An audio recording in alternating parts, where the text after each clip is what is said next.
አጭር ጸሎት አድርገን ጀምር።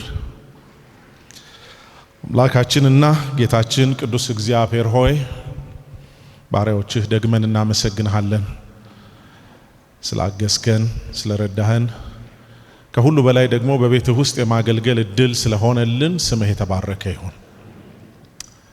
እግዚአብሔር ሆይ እንለምንሃለን በዚህ ስፍራ እየሰበሰብክ ስትናገረን ከሐሳብህ ጋር እንዳንተላለፍ ጌታ ሆይ መንቂያ ደውል እንዲሆንልን የበለጠ ወደ አንተ እንዲያስጠጋን የዚህ ቃል ባለቤት የሆንክ ጌታ መንፈስ ቅዱስ ወደ እያንዳንዳችን መጥተህ ከቃልህ ጋር እንድታገናኘን እንለምንሃለን። ዛሬ የሚኖረንም ጊዜ እንደዚሁ አንተ ባርክልን፣ በመሃላችን ሆነ አስተምረን በጌታ በኢየሱስ ክርስቶስ። የምንነሳበት ጥቅስ አምሹር ሁላችንም እናውቀው በሮሜ መጽሐፍ ምዕራፍ 12 ላይ ያለ ነው።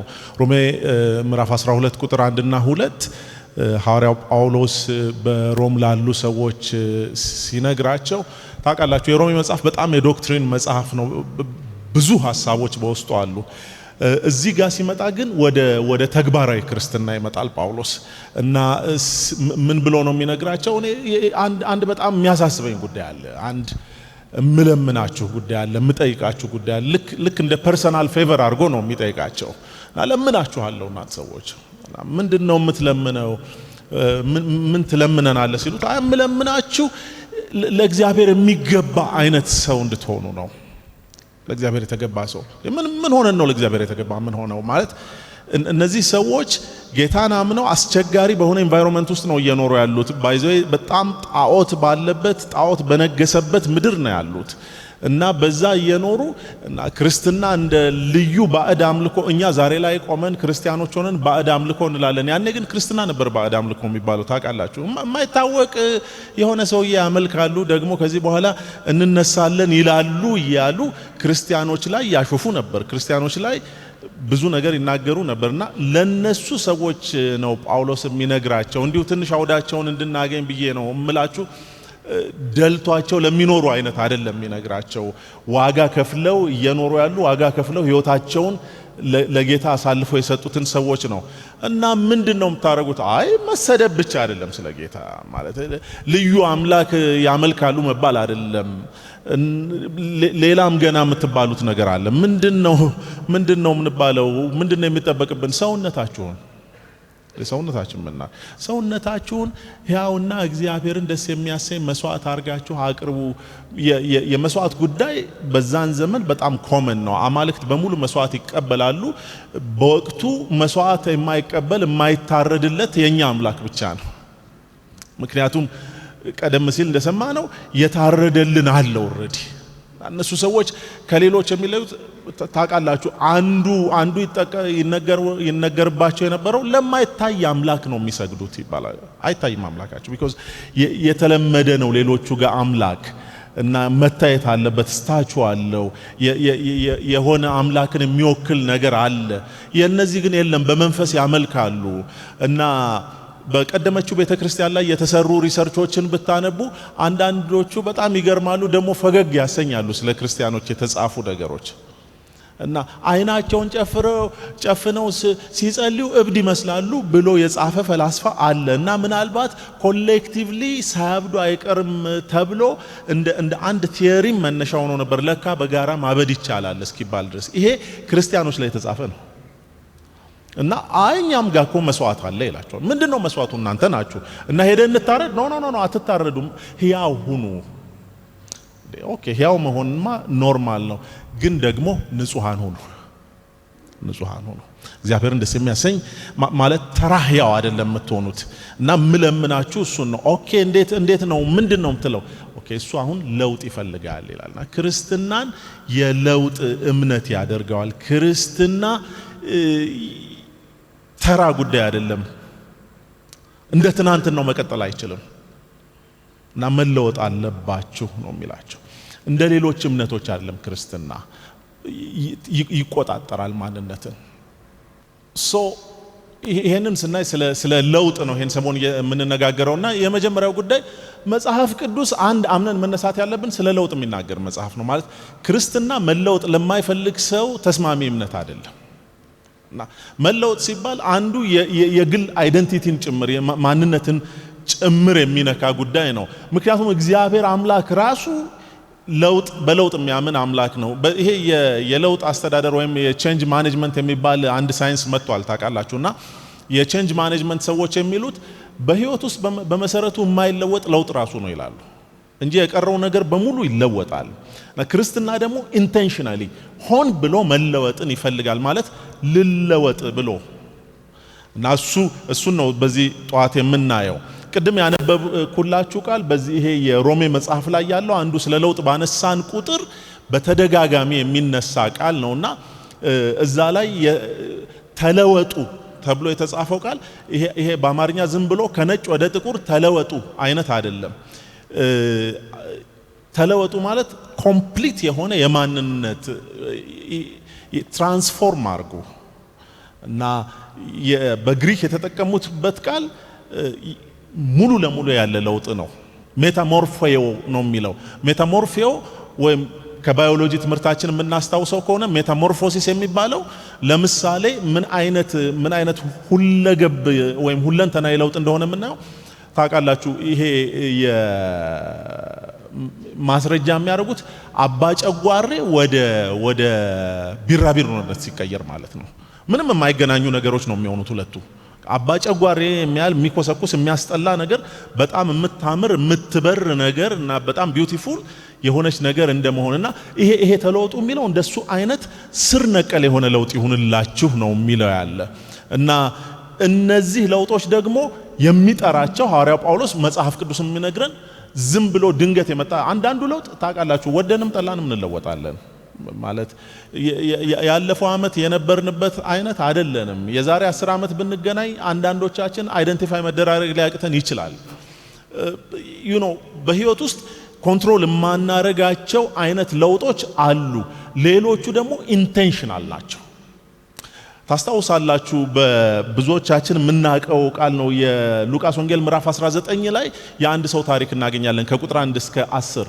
ጌታ ኢየሱስ ክርስቶስ እያገለገለ በነበረበት ጊዜ በአንድ መንደር ሲያልፍ አንድ ዘኪዮስ የተባለ በዛ መንደር የታወቀ ሰው ነበረ። ዘኪዮስ ሁሉ ሰው ያውቀዋል እና ዘኪዮስ የሚታወቀው ፐብሊክ ሰርቫንት በወቅቱ የመንግስት ሰራተኛ ነው እና የመንግስት ሰራተኛ ሆኖ ቀረጥ ሰብሳቢ ነው። ታውቃላችሁ ሮማውያን ከአይሁድ ከራሳቸው መርጠው ቀረጥ እንዲሰበስቡላቸው የሾሟቸው ሰዎች አሉ እና እነዛ ሰዎች ከሚሰጣቸው ደሞዝ በተጨማሪ የራሳቸውን ደግሞ ተጨማሪ ሰው ላይ የፈለጉትን ያህል ግብር ይጥላሉ እና ህዝብ ያስለቅሳሉ። ከዚህ የተነሳ በአይሁድ በራሳቸው ከኃጢአተኞች እንደ ዋነኛ ነው የሚታዩት። ምክንያቱም የማይገባቸውን ያደርጋሉ። ታስታውሱ እንደሆን መጥምቁ ዮሐንስ ራሱ ሲያጠምቅ ወደሱ ቀረጥ ሰብሳቢዎች ሲመጡ አንዱ ቻሌንጅ ያደረጋቸው ነገር እናንተ ከሚገባችሁ በላይ አትውሰዱ፣ ከሚገባችሁ በላይ አትውሰዱ፣ የተመደበላችሁን ብቻ ውሰዱ እያለ ነበር ቻሌንጅ የሚያደርጋቸውና ከነሱ መሃል አንዱ ዘኪዮስ ነው። ዘኪዮስ ደግሞ ከሚገባው በላይ ይወስድ እንደነበር ራሱ አምኗል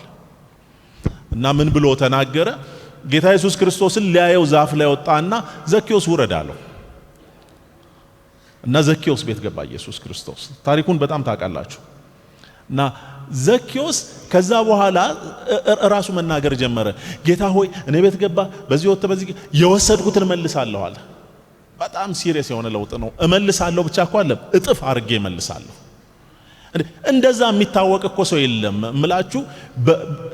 አንድ ፈሪሳዊ በመመለስ አይታወቅም፣ በመዝረፍ ነው የሚታወቀው። አይ እኔ እመልሳለሁ። እና ጌታ ኢየሱስ ክርስቶስ እሱን ሁሉ ከሰማ በኋላ ዛሬ ለዚህ ቤት መዳን ሆኖለታል ብሎ ተናገረ።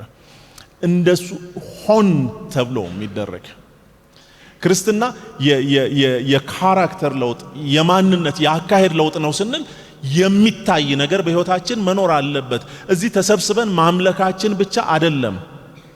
ቀደም ሲል ቄስ ትግስቱ ሲናገር ሰምታችኋል። አንዳንድ በቤተ ክርስቲያን ውስጥ ሁሉም ቤተ ክርስቲያን አይደለም ግን የተወሰኑ አብያተ ክርስቲያናት አግድም የሆኑ መለወጦችን እያስተዋልን ያለ ነው። ሆን ተብሎ ለምሳሌ በጣም ኮመን የሆነብን የመጣ ኦሬዲ ቅድም ተጀምሮልናል። ሰዎች የእግዚአብሔርን ቃል አስተምረው ወይም ደግሞ ለሰዎች ጸልየው ገንዘብ መቀበል ቬሪ ኮመን ሆኗል። እና እኛ ምንም አይመስል አይገርመንም እና ምን እና አንዳንድ ሰዎች እንደውም ሊጸልዩ ሲፈልጉ ገንዘብ አስገብተሃል ምናምን ይላሉ አሉ። እዚህ እንደሱ አይነት ያላችሁ አይመስለኝም። ካላችሁ በጌታ በኢየሱስ ክርስቶስ ስም ስነ ስርዓት ያዙ።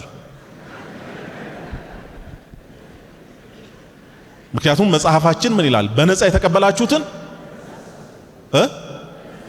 በነፃ ስጡ። so we don't have the right እና ይሄ አሁን አንዱ በኢትዮጵያ ቤተክርስቲያን ኤክሰርሳይዝ እያደረግነው ያለን ጤነኛ ያልሆነ ለውጥ ነው። እና ለምሳሌ እንደሱ አይነት ሰው እዚህ ጉባኤ ውስጥ ቢኖር ድንገት አይኖርም ብዬ አስባለሁ። ቢኖርማ ከዚህ ቀን ጀምሮ ያቁም። የሰበሰበውን እንደውም ይስጥ። ትስቃላችሁ። it's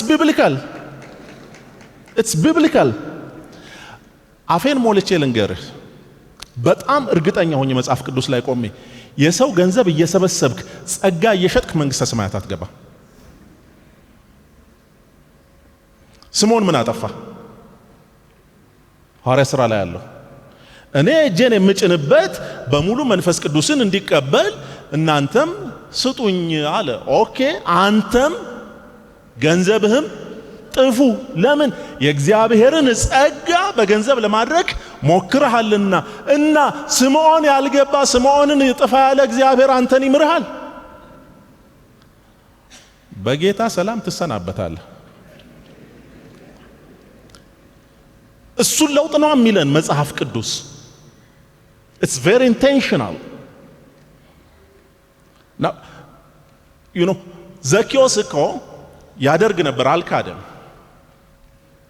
ይበላል እኮ ገንዘብ ባይዘው ቤተክርስቲያን ውስጥ ብቻ አይደለም፣ ደጅም ቢሆን የማይገባችሁን የምትወስዱ ሰዎች፣ እግዚአብሔር እንድታገለግሉበት ያስቀመጣችሁን ወንበር ህዝብን ለማስለቀስ የምታደርጉ ሰዎች ለመንግስት መስሪያ ቤት አይሆንም። ፐብሊክ ሰርቪስ ላይ ተቀምጣችሁ ይሄን ህዝብ እንድታገለግሉ እግዚአብሔር ሲሾማችሁ እናንተ ያን በተለያየ መንገድ ለራሳችሁ መጠቀሚያ ካረጋችሁ ስምዖናውያን ናችሁ። ና ዘኪዮስ ያደረገው የነበረው እሱን ወስድ ነበር። እናስ ኢየሱስ ሆይ አንተን ካየሁህ በኋላ ግን ትጨዋለሁ፣ እንደውም እመልሳለሁ የወሰድኩትን። አንዱ ማንነቴን ማሳየው የሰበሰብኩትን በመመለስ ነው። በኋላ ላይ የምንመጣበት ጥቅስ አለ፣ ግን አሁንም ላንሳላችሁ። ሐዋርያው ጳውሎስ አንድ ጊዜ ምን ብሎ ተናገረ? ከናንተ የሚሰርቅ ማንም ቢኖር ከእንግዲህ ወዲህ አይስረቅ፣ ይልቁንም ለሌሎች ማካፈል እንዲችል በገዛ እጆቹ እየሰራ ይድከም። ለውጥ ማለት እሱ ነው። ሌባ የነበረው ሰውዬ ሼር ማድረግ ይጀምር። እሱን ማድረግ ካልጀመረ ለውጥ አይደለም። እምልህ ቤተ ክርስቲያን ብትመጣ ለውጡ ደጅ ካለው ምን እንደሆነ ታውቃለህ? መዝሙር የሚችል ሌባ ነህ አንተ። ምንም የተለየ ነገር የለንም። ምናገለግል ከሆነ ምናገለግል ሌቦች ነው ምን ሆነው። እንዳልኳችሁ በህይወት ውስጥ ለውጥ የማይቀር ጉዳይ ነው። ወደንም ጠላንም አይቀርም። ይሄን ነግሬያችኋለሁ። አንዳንዱን እንቆጣጠረዋለን፣ አንዳንዱን አንቆጣጠረው። አሁን እኔ የማወራው ስለማንቆጣጠረው አይደለም፣ እሱ ከእጃችን ውጪ ነው እና ስለሱ ተጨንቀንም የምናመጣው ነገር የለም። ምናልባት አንዳንዶቹ ጉዳዮች ፕሪኮዥን ልንወስድ እንችል ይሆናል፣ ማለት መጠንቀቅ እንችል ይሆናል እና ተጠንቀቀን ልናስተካክላቸው የምንችላቸው ነገሮች ይኖሩ ይሆናል። ግን ማንቆጣጠራቸው ከኛ እጅ ውጪ ያሉ እነሱ ሊያስጨንቁን አይገባም። መቆጣጠር ስለምንችላቸው ነው። አንዱ ጉዳይ መቆጣጠር የምንችለው የየዕለት ምርጫዎቻችንን ነው እና መጽሐፍ ቅዱስም ባይዘው የሚጠይቀን መቆጣጠር ስለምንችለው እንጂ መቆጣጠር ስለማንችለው አይደለም። እግዚአብሔር ጻድቅ ፈራጅ ነው ሲባል የእግዚአብሔር ጽድቅ አንዱ እሱ ነው። መቆጣጠር እንደማንችል እያወቀ ስለማንችለው ነገር የሚጠይቀን ከሆነ የእግዚአብሔር ጽድቅ ይጎድላል። እግዚአብሔር ደግሞ እንደሱ አይነት አምላክ አይደለም። እግዚአብሔር ጻድቅ ነው። ለውጥ የማይቀር ከሆነ ምን እናድርግ ነው ጉዳዩ። አንዳንድ ጊዜ እቺ ሆን ብዬ ያስቀመጥኳት ስዕል ነች። እኛ ፕላን ያደረግነው እንደዚህ ነው። ይታያችኋል? ኦኬ፣ ነጭ ስለሆነ አይታይም። ይሄ የመጀመሪያው ላይ በቃ ህይወት በጣም ሲምፕል ሆኖ ከኤ ተነስተን ቢ ላይ እንደርሳለን ብለን ፕላን እናደርጋለን። ግን ለካ እንደሱ አይደለም። በኤና በቢ መካከል ያለው የታችኛው ነው። አባጣ ጎርባጣ አለው እና ቀላል ይሆን ነበረ። እኔ እንዳጋጣሚ ትናንትና ነው ከደሴ የመጣሁት። ትናንት እዛ ለስራ ሄጄ ነበርና ዝም ብዬ ትኬቴ ላይ ሳይ 153 ኪሎ ሜትር ይላል። የአይሮፕላን ትኬት ማለት እንዴ! ከአዲስ አበባ ደሴ በላይ በኩል 153 ነው። መኪና ስንነዳ ታውቃላችሁ 400 ምናምን ኪሎ 401 ነው ምናምን ነው በመኪና። በቃ ይሄ ሁለቱም የሚያሳየን እሱ ነው። የ153 እና የ400 ምናምኑን ነው የሚነግረን። ህይወት እንደሱ ነው። ለዚህ ነው መዘጋጀት ያለብን። ይሄ የመጀመሪያው የሚያሳየን 153 ነው። በቃ እኮ በዚህ በኩል ብትነዳው በአይሮፕላኑ መንገድ ተከትለን ብንነዳ ባይዘ ላይክ በአንድ ሰዓት ተኩል ምናምን እንገባለን ማለት እኮ ነው። ግን በመሬት ላይ እንደሱን እንዳብንል ስንት ጋራ በቃ ፕራክቲካሊ አይሰራም፣ አይሆንም። ህይወት እንደሱ ነው። እኛ የምናስበው ልንደርስበት የምንፈልገው ፕላን የምናረገው የምናቅደው ነገር አንዳንድ ጊዜ እንትን እንላለን። አይታችኋል። ነጋዴዎች ለምሳሌ ንግድ ሲጀምሩ የቢዝነስ ፕሮፖዛል የሚባል ነገር ይሰራል አለ እና ያ ፕሮፖዛል ሲሰራ በጣም አይዲያል ነው፣ ደስ ይላል። በቃ እንትን አድርገን 3ኛው ዓመት ላይ ብሬክ ኢቭን እንደርሳለን፣ በ3ኛው ዓመት ያወጣነውን ሁሉ እንመልሳለን። ከ4ኛው ዓመት ጀምሮ ትርፍ ቁጭ ብለህ ብር ማተም ነው። የሚሰሩት ሰዎች እንደሱ አድርገው ይሰጧል። 4ኛም ዓመት አታትምም፣ 5ም አታትምም፣ 14ኛው ላይ እግዚአብሔር ከረዳህ ብዙ ያልታዩ ነገሮች ይመጣሉ። ህይወት እንደሱ ነው። ህይወት እንደሱ ነው። ሪያሊቲው እንደሱ ነው። ኦኬ፣ እንደሱ ከሆነ ምን እናድርግ ነው ዛሬ የምንነጋገረው። እኛ እንግዲያው ሁኔታው ይሄ ያየነው መንገድ እንደዚህ ከሆነ መለወጥ ያለብን እኛ ነን። ታያላችሁ፣ በብስክሌት የጀመረው ሰውዬ ያልሄደበት ያልሞከረው ነገር የለም። ሁለተኛው ላይ ስትሄዱ ግማሹን በገመድ ተንጠልጥሎ ያልፋል፣ ግማሹን በጀልባ ያልፈዋል፣ ግማሹን በመኪና ያልፋል። ይወጣል፣ ይገባል፣ ይወርዳል። ምንድነው እሱ ነው የሚለወጠው። ዓለም መጽሐፍ ቅዱስ እንደሚነግረን የምንኖርባት ዓለም ከቀን ወደ ቀን በክፋት እየባሰች ትሄዳለች። አሜን። የተሻለ ጊዜ አይመጣም መጽሐፉ አይልም። እኔ ሶሻል ሚዲያ ላይ በጣም አክቲቭ አይደለሁም፣ ግን አንዳንድ ጊዜ ለክርስቲያኑ ማህበረሰብ እንደ ፓናዶል የሚወጡ ሰዎች እያየው ነው። ብቅ ይሉና ዛሬ ለሆነ ሰው እንትን ይሆንለታል፣ ዛሬ ሰኞአችሁ እንትን ይሆናል። እና የሚገርመው እነሱ ማለት አይደለም ከስር 6000 አሜን መኖሩ ነው። ምኞት ጥሩ ነው። ሆነስትሊ ምኞት ጥሩ ነው። እውነት ነው። እያንዳንዱን ቀን በጌታ ቸርነት ታቅፈን ነው እየሄድን ያለ ነው። ግን ደግሞ መጽሐፉ የሚለን ነገር ምንድነው? ለቀኑ በክፋት እየጨመረ ይሄዳል። በክፋት እየጨመረ ሲሄድ ምንድነው? በቀኑ ላይ የሚበረታ ፐርሰናሊቲ ዲቨሎፕ አድርጉ ነው የሚለን መጽሐፍ ቅዱስ። ለሱ ነው ጥሪ የሚያደርግልን። እየተበላሸ በሚሄድ ዓለም እናንተ ብርቶቹ ነው። መጽሐፍ ኤፌሶን እንደሱ አለ እንደሚለው ቀኖቹ ክፉዎች ናቸውና ዘመኑን ዋጁ። እንዴት አድርገን? የጌታ ፈቃድ ምን እንደሆነ አስተውሉ እንጂ ሞኞች አትሁኑ። መንፈስ ይሙላባችሁ እንጂ በወይን ጠጅ አትስከሩ። ቀኑ ሲከፋ ምኑን አንተ ተዘጋጅተህ ግጠመው። እኛም አንለወጥ ከሆነ ሌላው ነገር አይለወጥም። ቤተ ክርስቲያን ያላችሁ አገልጋዮች አንዱ ጉዳያችን ምንድነው ከተባለ መሪ ካልተለወጠ ህዝብ አይለወጥም። ህዝብ መሪውን ይመስላል። ይሄ ምንም ጥያቄ የለውም። የአመራር ጥናት የሚያጠኑ ሰዎች እናንተ ከኔ ይልቅ ብዙዎቻችሁ ታውቃላችሁ ብዬ ተስፋ አደርጋለሁ። ሲናገሩ ከፊት ያሉ ሰዎች ይታያሉና ዋና እንደ መሪ ይሆናሉ ተብሎ ግሎባሊ በተለያየ ሴክተር የሚታዩ ስንት ነው ከተባለ ከ5% አይበልጡ እና ከዛ በኋላ ወደ 20% መሪ ሲያገኝ ፈጥኖ የሚቀላቀል ነው ይባላል። 75% ያህል ግን ዝም ብሎ ነው የሚሄደው። በቃ የሆነ ነገር ነው የሚከተለው። ለዚህ ነው እንደዚህ አይነት ጋዘሪንግስ በየአመቱ ሲዘጋጁ መሪዎች ላይ አተኩሮ የሚሰራው አንዱ ጉዳይ ምንድነው? እግዚአብሔር መሪዎችን የኢትዮጵያን ቤተክርስቲያን ወዴት ነው እየጠራ ያለውና እግዚአብሔር ምንድነው ከኛ የሚፈልገው የሚለውን የዚህ አመት አንዱ ይሄ ቶፒካችን የባህሪና ያስተሳሰብ ለውጥ ለተለወጠች አገር እና ቤተ ክርስቲያን ውስጥ ያለን ሰዎች እምንመራቸውን ሰዎች ፕሮፐርሊ ለመምራት እኛ መለወጥ አለብን። ያልተለወጠ መሪ ያልተለወጠ ህዝብ ነው የሚኖረው። የተለወጠ መሪም ኢኳሊ የተለወጠ ህዝብ ይኖረዋል። እንዳልኳችሁ ይሄ በጥናት አስደግፈው ይመስለኛል የአመራር ጥናት ላይ የሚናገሩ ሰዎች የሚናገሩት 75% ዝም ብሎ ተከታይ ነው። ታውቃላችሁ አንዳንዱ በእኛ መሃል ያለው የተጀመሩ ጉዳዮች እንደሱ የሚያሰኙ ናቸው። ከሜዳ ተነስቶ የድፍረት ጥግ እኮ አልፏል። ጸጉሩን በጣም የሚያስጠላ ቆራረጥ ተቆርጦ ጌታ ነው ያለኝ የሚል ሰው ያለ እሱን የሚከተል ሰው የኢትዮጵያ ቤተክርስቲያን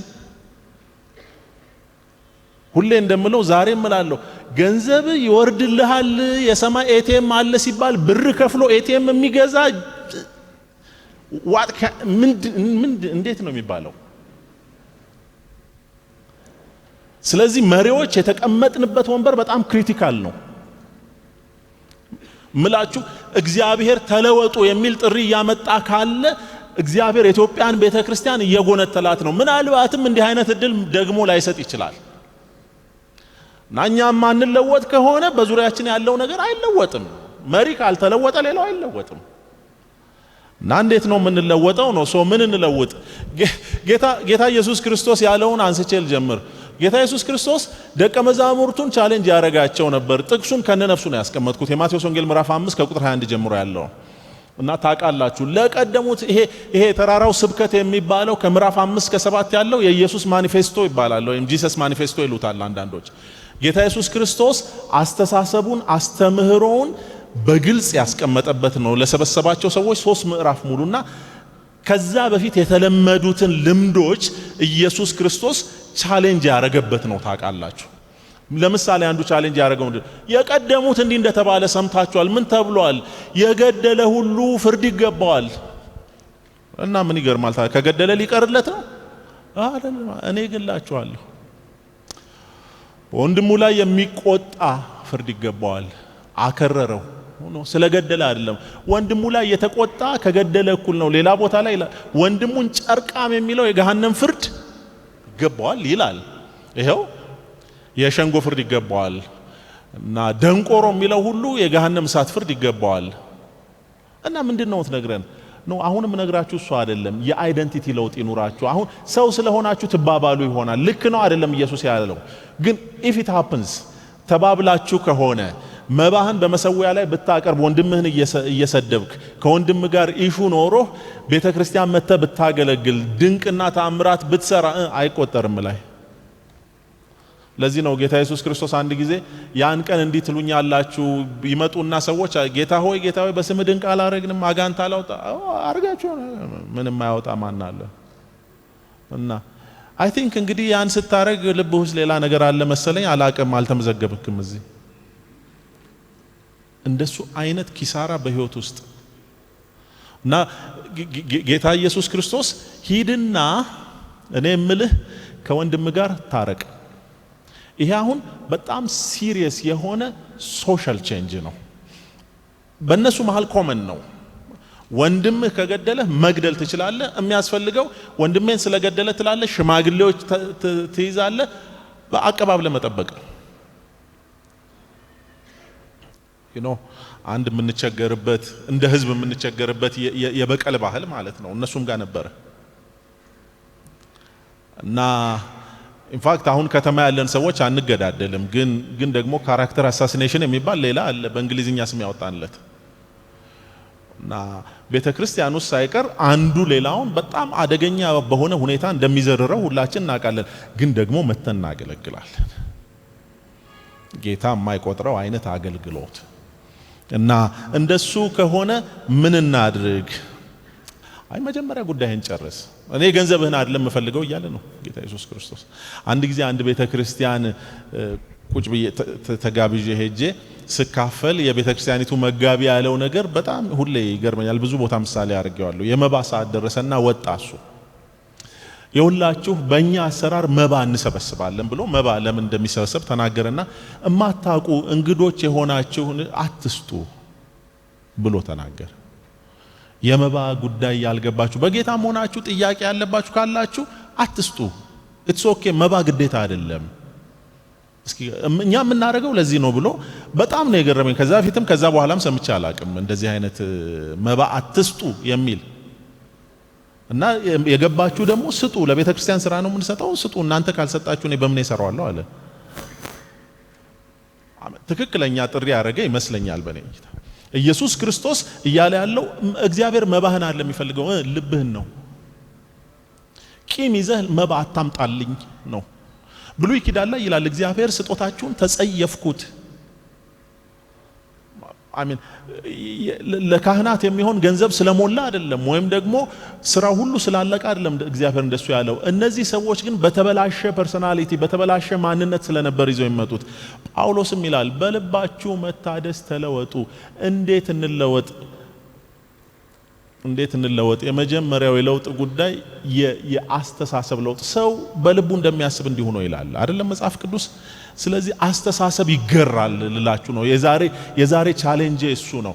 እግዚአብሔር የምናስብበት ጭንቅላት ሲሰጠን፣ እግዚአብሔር አናሊቲካል አድርጎ ከሌሎች በተለየ መንገድ ሲፈጥረን የኛ አስተሳሰብ እንዲገራ እንዲለምድ አድርጎ ነው መማር የሚችል ማንነት ነው የሰጠን እና እሱን ነው የሚለው። እናንተ ፈቃደኞች ከሆናችሁ ይላል እግዚአብሔር እኔ አዲስ ልብ የኔ ነው እኔ እሰጣለሁ፣ እናንተ ግን ሬዲ ሁኑ። ጳውሎስም በልባችሁ መታደስ ተለወጡ። ማጥቅስ ነው ያለው። ማንም በክርስቶስ ኢየሱስ ቢሆን አዲስ ፍጥረት። ጉዳዩ እንዴት አድርገን እንለወጥ? አስተሳሰብ ይቃኛል። ለዚህ ነው ኤፌሶን መጽሐፍ ላይ ጸጋውንም በአእምሮና በመንፈስ ሁሉ አበዛልን። እንዴ ለአእምሮ ጸጋ ያስፈልገዋል እንዴ? በጣም ያስፈልገዋል። እግዚአብሔር ጆተኒ አይደለም የሰራው፣ ሰው ነው የሰራው የሚንቀሳቀስ። አንዳንዱ አሁን ያለንበት ዘመን አንዳንዱ ቻሌንጅ ቤተክርስቲያን ውስጥ ያለው ቻሌንጅ ምንድነው? ሰው አእምሮን በሙሉ እቤት አስቀምጦ በሆኑ ሰዎች መሪነት እንዲንቀሳቀስ ነው። ከጸሎት ጀምሮ እኔ ጸልይልሃለሁ ማለት መጸለይ ላይ ያለብን። ከናንተ እያንዳንዱ የሌላውን ሸክም ይሸከም ተብሎ ተጽፏል።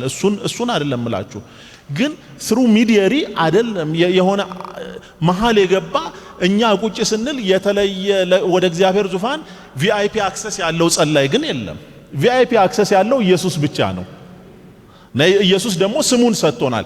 መግባት ከፈለክ ለምሳሌ እዚህ ስንገባ ቅድም እናንተ አውልቅ ያላችሁኝ ሰጥተውናልና በቃ ግርግር ቢሆን ኖሮ ይሄን እያሳየው ገባ ነበረ። ኢየሱስ ክርስቶስ ስም እንደሱ ነው። እሱን ሰጥቶናል። አሁን ላይ አንዳንድ እየለመድን ያለነው አካሄድ ልክ አይደለ። አንዳንዱ ቁጭ ባይ ሌላው በተለየ አክሰስ የሚንቀሳቀስ እና ልባችሁን ተጠቀሙበት፣ አእምሯችሁን ተጠቀሙበት። መንፈሳችን አዎ እግዚአብሔር የመንፈስን ለውጥ ያደርጋል። ሰው ባይዘዌ ሰው ባዶ ሊሆን አይችልም። በአንዱ ወይም በሌላው መንፈስ ይሞላል። ሰው ቫካንት አይሆንም። ሐዋርያው ጳውሎስ ለሮሜ ሰዎች ሲጽፍላቸው እኛ ሁላችን ድሮ ጌታን ከማግኘታችን በፊት አስቀድሞ አሁን በማይታዘዙት ልጆች ላይ አለቃ እንደሆነው መንፈስ ፈቃድ ተመላለሳችሁ። አሁን ግን ወደ ክርስቶስ ዞር ስላላችሁ አሁን ደግሞ በሚታዘዙት ልጆች ላይ እንደሚሰራው መንፈስ አለቃ ፈቃድ ነው የምትመላለሱት፣ ወይም እንደ እግዚአብሔር መንፈስ ፈቃድ ነው የምትመላለሱት ማለት ነው ምላችሁ። ሰው ቫካንት አይሆንም። ሰው ስጋ ብቻ ነው እያልኳችሁ አይደለም፣ ድርቅ ብቻ እንዲል አይደለም፣ እሱም ጤነኛ አይደለም። ግን አት ዘ ሴም ታይም ቁጭ ብለን ቤተክርስቲያን እቅድ የምናወጣው ሄደን ምዝገባ የምናወጣው ከመንግስት ጋር የምንነጋገረው ምን የምንለው በአእምሮ አይደለም እንዴ? መጽሐፍ ቅዱስ ለውጡ እኮ የሚለን እሱን ነው። ባህሪ ሊቀየር የሚችለው ሰው ኮንቪንስድ ሲሆን ነው። ያለበለዚያ ባህሪ አይቀየርም። ብዙ ጊዜ ተለወጥ ምክር እንሰጣለን። ለምሳሌ በሱስ የሚቸገሩ ሰዎች ታውቃላችሁ ሪሃብ ይገባሉና ሪሃብ ገብተው ምንድነው የሚያደርጓቸው? ወይም ይሄ ማገገሚያ ስፍራ ገብተው ምንድነው የሚያደርጓቸው? በአንድ ቀን እኮ በቃ 4 ፓኮ ሲጋራ የሚያጨሰውን ሰውዬ ከዛሬ ጀምሮ አይደለም መጀመሪያ ቁጭ ብሎ እያጨስክ እንነጋገር እያሉ ነው የሚመክሯቸው። ስሩ ዘ ታይም ግን እነዛ ልጆች ያቆማሉ። እግዚአብሔር ጋር ስንመጣ እሱን ነው። እንዴት ነው የምንቀየረው ሲባል የመጀመሪያ ጉዳይ የመረጃ ለውጥ ያስፈልገናል። መረጃችንን ከየት ነው የምንሰበስበው ብላችሁ የኛ መረጃ ከመጽሐፉ ነው ሊሆን የሚገባው። ጌታ ኢየሱስ ክርስቶስ ለነዛ ሰዎች መረጃ ነው የሰጣቸው። ለቀደሙት እንትን እንደተባለ ሰምታችኋል። አዎ ሰምተናል። እኔ ልንገራችሁ ያልሰማችሁት ምንድነው ትነግረን? አይ እኔ የምላችሁ እርቅ የሚባል ነገር አለ። ከዚህ በፊት ኤክሰርሳይዝ ያላረጋችሁት የሚባል አለ እንዴ? አዎ አለ እንደሱ ይባላል። እና ምን ላርግ? ሂድና ከወንድም ጋር ጉዳይ ካለ መባህን መጀመሪያ ያስቀምጥና ወንድምህን አፈላልግና በሆነ መንገድ በሽማግሌ ይሁን በራስ ይሁን በምን ይሁን ከወንድም ጋር ጨርስ። ይሄ አዲስ መረጃ ነው። አያውቁም። ሰው ለማያውቀው ነገር አይጠየቅም። በሮሜ መጽሐፍ ላይ ካልሰሙ እንዴት ይድናሉ፣ ያለ ሰባኪስ ደግሞ እንዴት ይሰማሉ የሚለው መረጃ ከየት ነው የምንሰበስበው? ለመቀየር ነው። እና የምንሰበስበው ከመጽሐፉ ሊሆን ይገባል። ዛሬ በጣም ታውቃላችሁ አሁን ያለንበት ኢንፎርሜሽን ኤጅ ነው የሚባለው እና በጣም የመረጃ ፍሰቱ ከቁጥጥር ውጪ ነው በጣም እና እንዳለመታደል ሆኖ ሰውን እየመራ ያለው ነገር ደግሞ ምንድነው ከተባለ የሶሻል ሚዲያ ነው። አንዳንዱን ጉዳይ ልንለውጠው አንችል ይሆናል፣ እኛ ግን መለወጥ እንችላለን። ምላችሁ እኛ ጋር ብቻ ሳይሆን በዓለም ላይ የሄደ ያለው አንዳንዱ ነገር ሪሊ አስጊ ነው፣ በጣም አስፈሪ ነው። ከሁለት ሳምንት ነው ምናምን በፊት እዚህ ከተማ እኔ ለመጀመሪያ ጊዜ ነው የሰውየውንም ስም የመጣው ማን ነበር የሚባለው? ስፒድ ሾፕ ነው ስፒድ ሾው ጌች ታውቋል?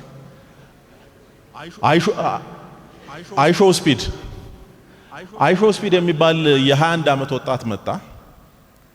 ታውቃላችሁ ላይቭ ይከታተለው የነበረው 44 ሚሊዮን ሰው ነበር። የኢትዮጵያን ኦልሞስት ግማሽ ወይም 1/3 የሚያህል ህዝብ ነው። እኔ ለምን ተከታተለው አለ። ምንድነው ያደረገው? የሆነ ስጋጃ ተሸክሞ ይሮጣል፣ ጥሬ ስጋ ይበላል እና ምን ይጠበስ? ከምሬ እኮ ነው። ሶዋት ምን ይምጣ? መረጃ ወደድንም ጠላንም በጣም ዲተርሚናንት እየሆነ ነው። እና እንዳለመታደል ደግሞ ዘመናችን ላይ በመረጃ በጣም የሚከበሩ ሰዎች ከእውቀት ጋር የተራራቁ ናቸው። እና ይሄን ሰሞን ወደ ሰሜን ቆይቼን የመጣሁትና ብዙ ቃላት ለምጃለሁ እና አንድ ሰው በጣም አላውቅ ሲል ጨዋ እኮ ነው ይላሉ። እና በጣም ብዙዎቹ ጨዋዎች ናቸው። እናንተም እንዳሳቃችሁ አላቅም ነው የሰማሁትን ያልኩት። እና እነሱ ሰዎች ግን ሰውን ይመራሉ። ከዚህ በፊትም ተናግሬ ያለው ሰው እንዴት ትምህርት ምንም አይሰራም ሲል እንዴት የሚከተለው ሰው ያገኛል? መረጃን። ጌታ ኢየሱስ ክርስቶስ ለዚህ ነው መረጃን ቀየረ። የምንሰማው ነገር በውስጣችን ውስጥ በልባችን ውስጥ በማንነታችን ውስጥ ተጽዕኖ አለው። መጽሐፍ ቅዱስን አብዝተን ማንበብ ከምን ጊዜውም በላይ የሚያስፈልገን እሱ ነው። አብዝተን ምላችሁ አሁን በፊልም በምናምን አይኖ ብዙ ተገዳዳሪዎች አሉ። ነገርን በጣም ኢዚ የሚያደርግ ነገር አለ። እነዚህ የኤአይ ዲቨሎፕመንት በጣም ትልቅ ነው። ከፈለጋችሁ ስብከት ከፈለጋችሁ ጸሎት የማያዘጋጅላችሁ ነገር የለም። ግን እሱ ሁሉ ፌክ ነው፣ አይሆንም። ከጌታ ጋር ፐርሰናል ሪሌሽንሺፕ ይፈልጋል። እግዚአብሔር ሲናገር የሚያደምጥ ጆሮ ይፈልጋል።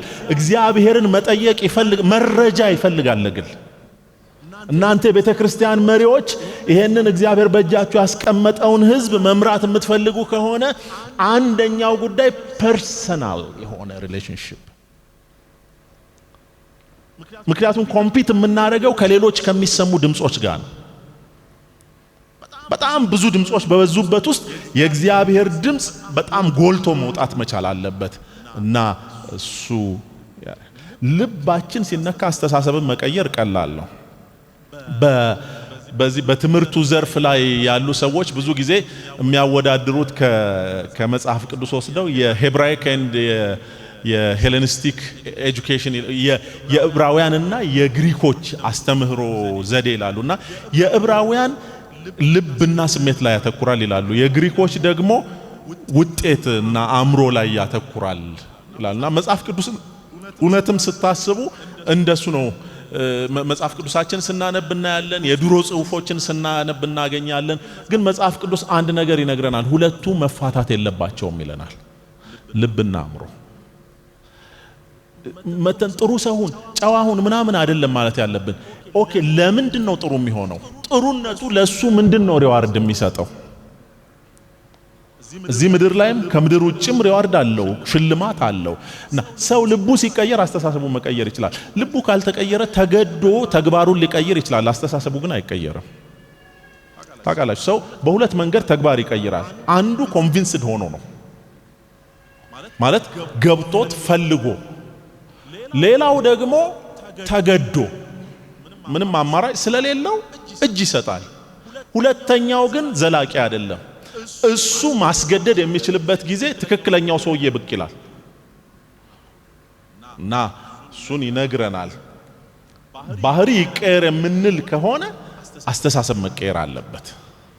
ቤተክርስቲያን ኮሌክቲቭሊ አንዱ ልንሰራበት የሚገባው ጉዳይ ስነ ምግባራችን ነው። የኢትዮጵያ ቤተክርስቲያን የስነ ምግባር ለውጥ ያስፈልገናል። ምላችሁ ክርስቲያን የሆነው ክርስቲያን ካልሆነው መለየት አለበት። የቀደሙቱ መጽሐፍ ቅዱስ ስናጠና በቤተክርስቲያን ታሪክም ስናይ ኢቭን በሀገራችንም በቀደሙት ዓመታት በጌታ የቀደሙን ሰዎች ሲናገሩ ስንሰማ ክርስቲያኖች ኢዝሊ አይደንቲፋይ ይደረጉ ነበር። ለምሳሌ አንዱ በደርግ ጊዜ የነበረው ታውቃላችሁ፣ ደርግ በጣም ብዙ ተጽዕኖ አድርጓል። ከዛ ተጽዕኖ አንዱ ማህበረሰቡ በአይዲዮሎጂ ቁጥጥር ስር ስለነበር እና በሌላ እምነት ያሉ ሰዎችም ደግሞ ያን እድል ተጠቅመው ቤተክርስቲያን ያጠቁ ነበርና ለምሳሌ ክርስቲያኖች ከሚከፍሉበት እድር ይባረሩ ነበር። ታውቃላችሁ፣ ዶቢያኔ ቤተክርስቲያን የራሷን እድር ምናምን ጀመረች። ግን በስተት እድር ውስጥ የቀረ ክርስቲያን ካለስ ገንዘብ ያዥ ይመረጣል። ምክንያቱም ጴንጤ ገንዘብ አይነካም፣ የሰው ገንዘብ አይነካም። አሁንስ አንዳንድ መድኃኒቶች አይታችኋል። ህፃናት በማይደርሱበት ቦታ ይቀመጥ። እኔ ስለ መድኃኒቶቹ ነው የተናገርኩት። እና መታየት ይፈልጋል ህይወታችን። ካራክተር የሚቀየረው አስተሳሰብ ሲቀየር ነው። ያኔ አስቸጋሪ አይሆንም። ኢቭን ቢያቅተን እንኳን እንተጋለን። መጽሐፍ ቅዱስ ለውጥ እንደሚቻል ይነግራል። አሁንም ሌላ ባስታውሳችሁ ሐዋርያው ጳውሎስ ጢሞቴዎስን ሲመክረው ምን አለ? እግዚአብሔር ለምን ራስን አስለምዳል እንዴ? እግዚአብሔር መምሰል ይለመዳል እንዴ? አዎ ይለመዳል። እንዴት አድርገ? አንዱ የሚነግረው ነገር እኔ እስክመጣ ድረስ ለመምከርና ለማንበብ ለማስተማርም ትጋ። ምን አርግ እንዴ? አንብብ። ንባብ ይለውጣል፣ በጣም ይለውጣል። ደግሞ ጳውሎስ ይሄን ያደረገው ራሱ እያነበበ ነው። ቅድም ቄሱ ጠቅሶልናል። ወደኔ ስትመጣ በአግሪጳ ዘንድ የተውኩትን በርኖሱንና መጽሐፍቱን ይልቁንም የብራናውን መጽሐፍቶች ይዘህልኝ እና ሞቱን ቀጠሮ የሚጠብቅ ሰውዬ እያነበብኩ እሞታለሁ እንጂ ከጌታ ጋር አልለያይም። ሲሄድ አንዳንዱን አሁን ይነግረኛል፣ የቀረውን ሲሄድ ያብራራልኛል። ህይወት እንደሱ ነው። በጌታ ቤት ግራጁዌት አይደረግም። ታውቃላችሁ፣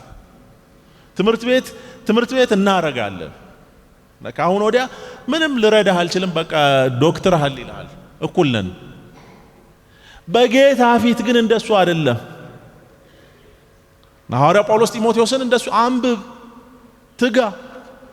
ደግሞስ ሌላ ቦታ ላይ ደግሞ ከሙታን በኩር የሆነውን ኢየሱስን አስብ፣ ቁጭ በልና ኢየሱስን አሰላስለው እና ጸልይ። ደግሞ ትልልቆች ጋር ጠጋበል። ካራክተር ባይዘዌይ እኮ ለጢሞቴዎስ እኮ ፕሪስክራይብ እያደረገለት ነው። ትልልቆች ሰዎች ጋር ስትሆን አክብራቸውና ስማቸው። እና በጣም አስቸጋሪ አይነት ወጣት ሴቶች ሲሆኑ ደግሞ በቃ እነሱን ደግሞ ተዋቸው።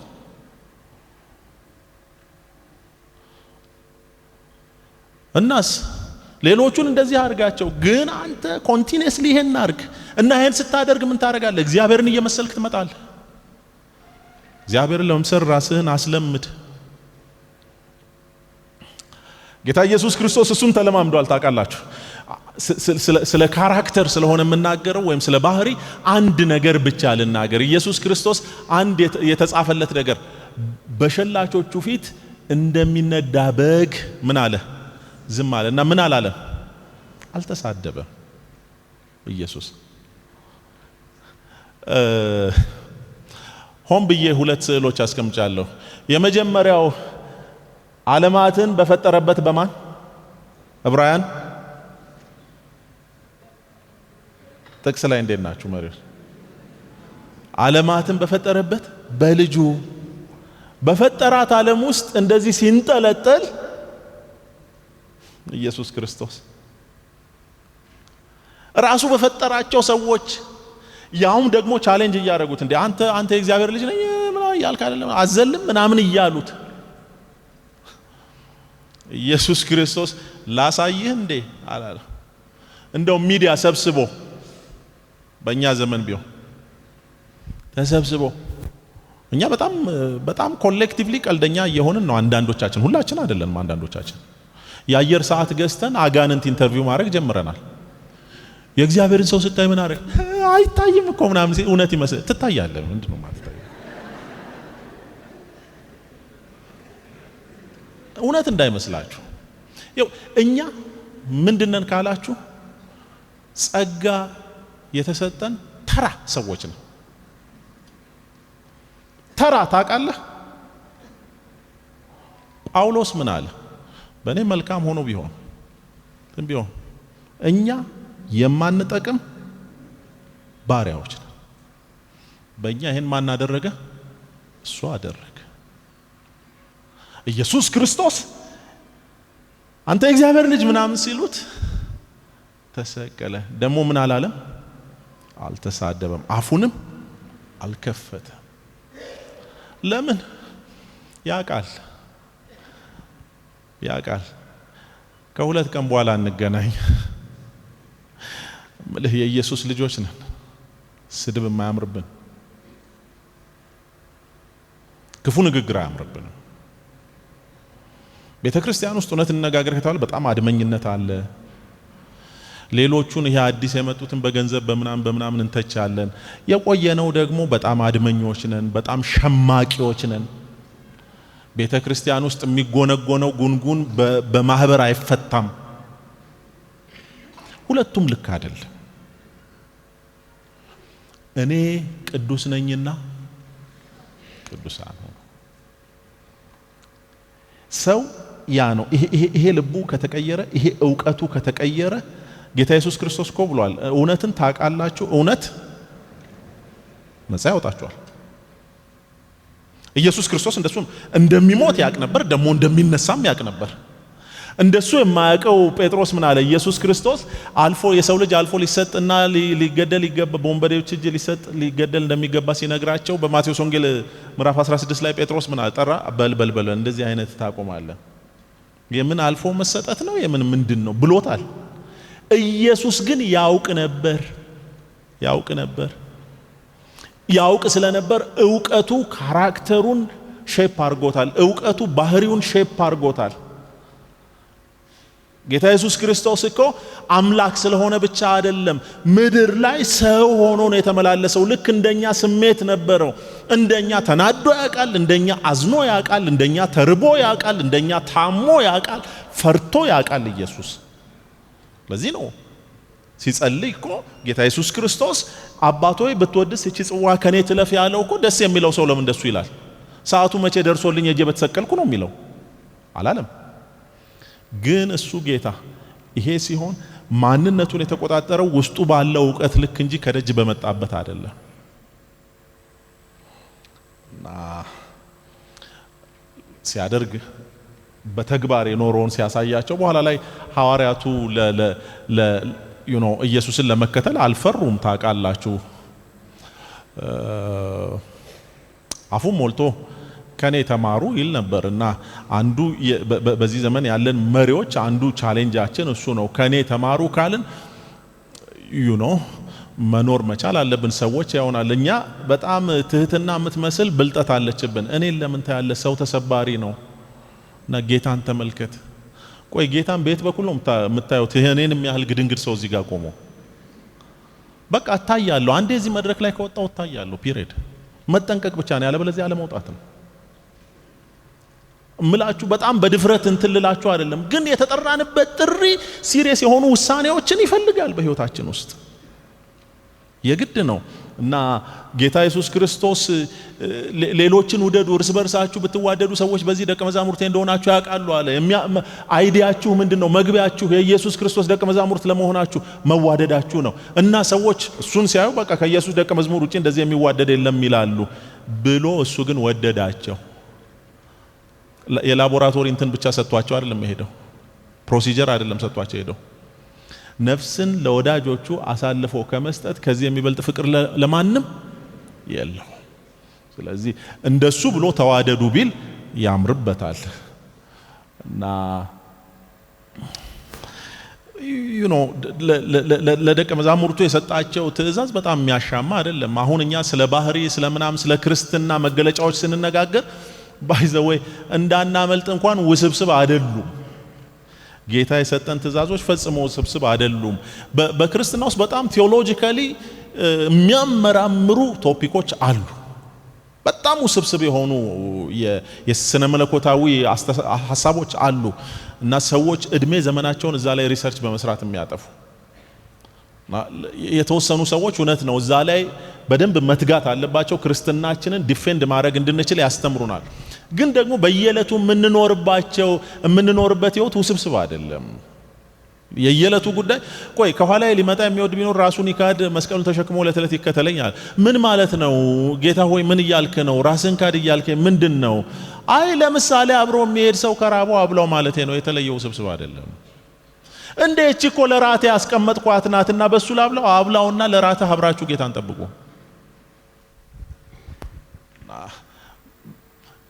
ባልንጀራ ሲበርድ ጃኬትን አውልቅና ስጠው። ይሄ አሁን በምንም ቋንቋ የተለየ ውስብስብ የሆነ ስነ መለኮታዊ ትንታኔ አይፈልግም።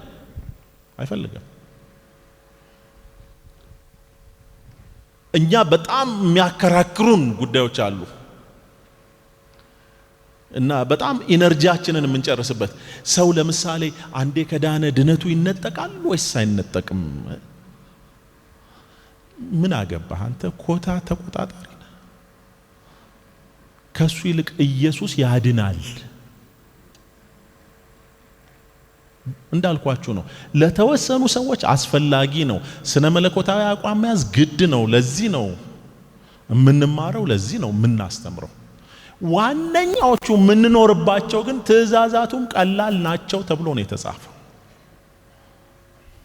እና መለወጥ ይቻላል ወይ?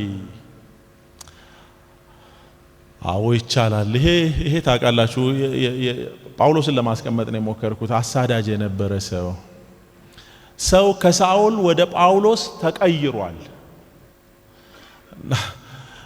በጣም ግልጽ የሆነ አቋም ይዞ የወጣ ሰው ነው ጳውሎስ። ራሱ ሲናገር አስቀድሞ ተሳዳቢና አንገላች ምንም ብሆን ይህን አደረገልኝ። እኔ ስወጣ ሆን ብዬ ነው የወጣሁት። ምን ለማድረግ? ለመግደል ትእዛዝ ተቀብዬ አጽፎ ታውቃላችሁ። ከቢሮ ሄዶ የመግደልና የማሰር ፈቃድ እንትን አድርጎ ሰዎች አሰማርቶ በጀቶ ይንቀሳቀስ የነበረውን ሰውዬ ጌታ አገኘው። እሱ የመጀመሪያው ጉዳይ ነው። ካገኘው በኋላ ምን ሆነ ነው? ሲያገኘው አንድ ነገር አደረገ ጳውሎስ። ምንድነው የምትፈልገው ከኔ? እና ጌታ እንደዚህ አለው፣ እሱ ቆይ ይነግሩሃል፣ ግባና ይነግሩሃል። አስቀድሞ አንገላች የነበረው ሰውዬ በኋላ ቀውስ እስኪባል ድረስ ተቀየረ፣ ወፈፌ እስኪመስል ድረስ። እንዴት እንደሱ ሆነ? ጳውሎስ ያደረገው ምንድነው? የመረዳት ለውጥ ነው። ራሱ ብሏል፣ እንዴት መጽሐፍትን እንዴት እንደማስተውል ታያላችሁ። እሱኑ መጽሐፍ እያስተማረ በሱ መጽሐፍ እኮ ነው የተመረቀው ጳውሎስ። ሕግን እኮ የሚያወጡት ከኦሪት መጽሐፍት ነው።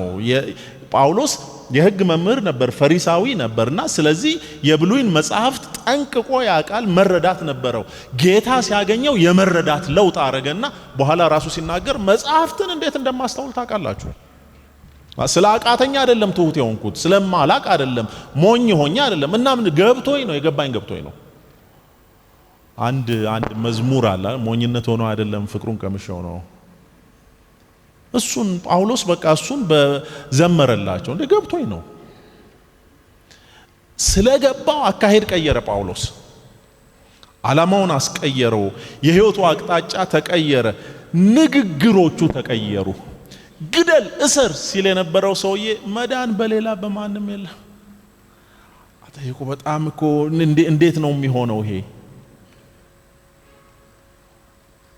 ተሳዳቢ ይላል ራሱ ይላል። አስቀድሞ ተሳዳቢ ነበርኩ፣ ደሞስ አሳዳጅ ነበርኩ። አሁንስ እሱ ሰውዬ ምን አለ? የስድብ ቃል ካፋችሁ አይውጣ።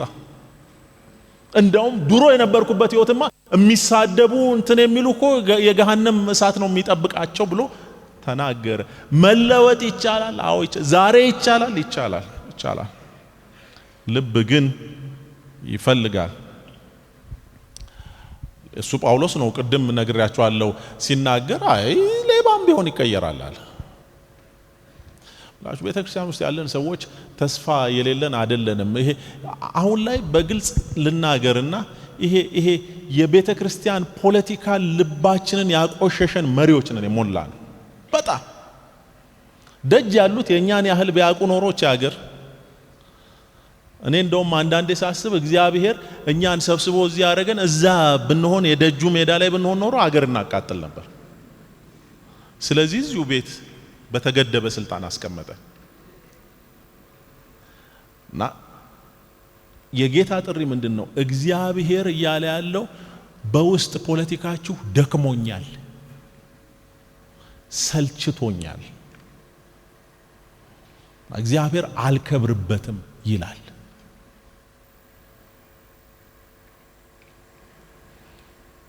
እግዚአብሔር አይከብርበትም እና መቀየር እንችላለን። ጳውሎስ ለኤፌሶን ሰዎች የጻፈው ቅድም ያነበብኩላችሁ ሌባ የነበር ይቀየራል። እንደውም ቸር ይሆናል። ሌባ ይቀየርና ሰጪ ይሆናል። ለኔ ረብ የነበረውን ስለ ክርስቶስ ስለ እንደ ጉዳት ቆጥሬው እንደ ተራ ነገር ቆጥሬው አለው። ለእኔ በጣም በህይወቴ ውስጥ ትልቅ አድርጌ ይዘው የነበረ ነገር ነው። አሁንስ ትልቅ አይደለም። ትልቅ ክርስቶስ ብቻ ነው። ለሱ ስል ማልተው ነገር የለም። ከዛ በኋላ ነገራቸው። እኔ ክርስቶስን መስላለሁ። የክርስቶስ ጉዳይ አብስትራክት ከሆነባችሁ እኔን ምሰሉ። መሪዎች እግዚአብሔር እየጠራን ያለው እንደሱ ማለት እንድንችል ነው። እኔን አትይ ጌታን አልተጻፈም። እኔን አትይ ጌታን ትህትናም አይደለም። የትም ቦታ ላይ እንደሱ እርስ በርሳችሁ ተያዩ ነው የሚለው መጽሐፍ ቅዱስ። አንዱ ወንድም ባልንጀራውን ያቅናው ነው የሚለው። ሶ ኢትስ ይሄ ኳዚ ስፒሪቹዋሊቲ ነው እና ለጢሞቴዎስም የሚለው እሱን ነው። አንተ ግን ትምህርቴንና አካሄዴን ሐሳቤንም እምነቴንም ትዕግስቴንም ፍቅሬንም መጽናቴንም ስደቴንም መከራዬንም ተከተልክ። በቃ ጢሞቴዎስ በዚህ ሁሉ ተከተለኝ። አሜን። ጤነኛ ሰው ስትሆን እነዚህ ነገሮች ፓኬጅ ነው ታውቃላችሁ። እምነት አለ፣ አካሄድ አለ፣ አስተሳሰብ አለ፣ ደግሞ ስድብ አለ፣ መከራ አለ። ግን ክርስትና ፓኬጅ ነው። ባይዘወይ መከራ የሌለበት ክርስትና የለም። ቅድም መጀመሪያ ላይ እንደነገርኳችሁ ቀኖቹ እየተሻሻሉ አይሄዱ። መጽሐፍ ቅዱስ እሱን አያስተምረን። የቀኑ ክፋት እየጨመረ ይሄዳል፣ ግን ደግሞ የጌታም ጸጋ እየበዛ ይሄዳል። በሚጨልመው ቀን ውስጥ የጌታ ብርሃን ከፍ እያለ ይሄዳል። እሱን እናውቃለን። እና ዛሬ ጧት ማቀርብላችሁ ቻሌንጅ ክርስቲያኖች እግዚአብሔር በተለይ መሪዎች የሆንን በስነ ምግባር የታነጽን እንድንሆን ከአፋችን ከንግግራችን ጀምሮ ግን አርቲፊሻል የሆነ ሳይሆን የውስጥ የሆነ እሱን እንድናደርግ ነው።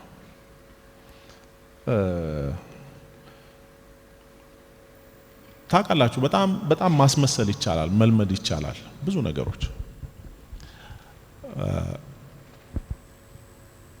እኔ ድሮ ሳድግ ያው እንደ ብዙ ኢትዮጵያዊ ስድብም ምንም ኖርማል ይመስለን ነበር። እንሳደብ ቸርች ውስጥ ነው ያደግኩት። በኋላ ዩኒቨርሲቲ ስገባ ለካ እንዴ ክርስቲያን ለካ አይሳደብም አንተ እና በጣም እኔ ብቻ ነኝ የምሳደበው እና ማቆም ነበረብኝ እና በጣም ራሴን እየታገልኩ እያልኩ ሲመጣብኝ ከዛ ዩኒቨርሲቲ ወጣው እንትን አልኩ መኪና መንዳት ጀመርኩ አድጌ እና መኪና እየነዳው ሰው ድንገት ሲገባብኝ ከየት እንደ ጭንቅላቴ ላይ እንደ አልኩኝ የመጀመሪያ ቀን አንገቴ ነው ለካ አፍኛው ነው ደንዝዞ ነው ሰውየው እንጂ አልሞተም እንደሱ እንዳልሆነ ይሄ የውስጥ በጌታ ፊት ዛሬ ሆነስትሊ ስፒኪንግ እኔ ለማሳደብ ከባድ ይመስለኛል ቱግ ሳይለብኝ ቀርቷል ግን በቃ ወጣ አይቻ ለካ አይሆንም በኔ አፍ ልክ አይደለም ከኔ ጋር ያለው ጌታ ለካ ስሳደብ ሁሌ ይሸማቀቃል እኔ ውስጥ ሆኖ መንፈስ ቅዱስን አታሳዝነው አይደለም የሚለው ለካ ያዝናል አብረን እየሄድን እና እንደሱ የልምድ እንዳንሆን ነው እግዚአብሔር ይባርካችሁ